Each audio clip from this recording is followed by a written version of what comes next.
بسم اللہ الرحمن الرحیم۔ السلام علیکم۔ دل کی پرخلوص دعاؤں کے ساتھ زہرا وائس میں خوش آمدید۔ سید شیخ عبدالقادر جیلانی کی کرامتیں۔ ایک مرتبہ آپ کی والدہ حمل سے تھیں اور وہ اپنی کنیز کے ہمراہ باغ میں گئیں۔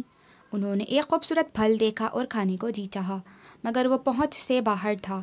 آپ کی والدہ نے نیچے کوئی چیز رکھ کر پھل توڑنا چاہا، مگر اچانک جگر میں ایسی درد ہوئی کہ آپ کی والدہ بے ہوش ہو گئیں اور اس ٹہنی سے ایک سیاہ سانپ گرا اور چلا گیا۔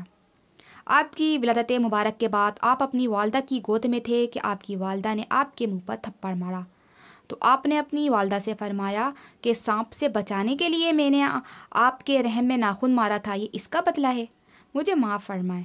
والدہ کے رحم میں یہ آپ کی اہم کرامت تھی۔ سبحان اللہ۔ سامعین، اسی طرح آپ کی والدہ حمل سے تھیں اور اس وقت گھر کے دروازے پر ایک فقیر بھیک مانگنے کے لیے آیا۔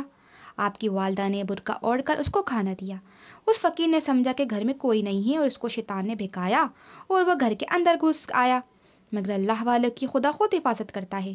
اچانک ایک شیر ظاہر ہوا اور اس نے اس سوالی کے ٹکڑے ٹکڑے کر دی اور غائب ہو گیا۔ سبحان اللہ۔ سامعین، اسی طرح ایک مرتبہ حضرت شیخ عبدالقادر جیلانی مکتب سے دیر سے آئے تو والدہ نے آپ کو دھمکایا، جھڑکا۔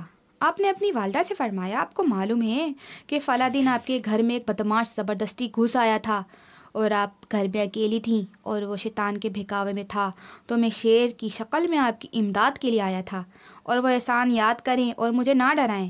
اس کے بعد آپ کی والدہ اپنے پیارے بیٹے کو ڈرانے کے بجائے ادب کرنے لگیں۔ سبحان اللہ۔ جب آپ کی پیدائش ہوئی تو اس دن 1000 بچے پیدا ہوئے اور تمام نے آپ سے فیض حاصل کیا اور وہ ولی اللہ ہوئے۔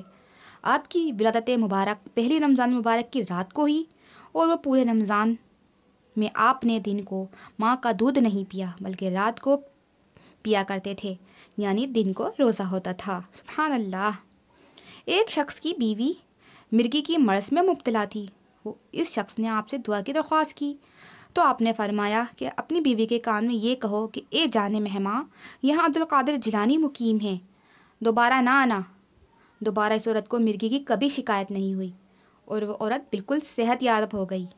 امام عبداللہ یافعی رحمۃ اللہ علیہ فرماتے ہیں کہ میں 40 سال تک بغداد میں مقیم رہا، مگر اس دوران وہاں کسی کو بھی مرگی کی شکایت یا بیماری نہیں ہوئی۔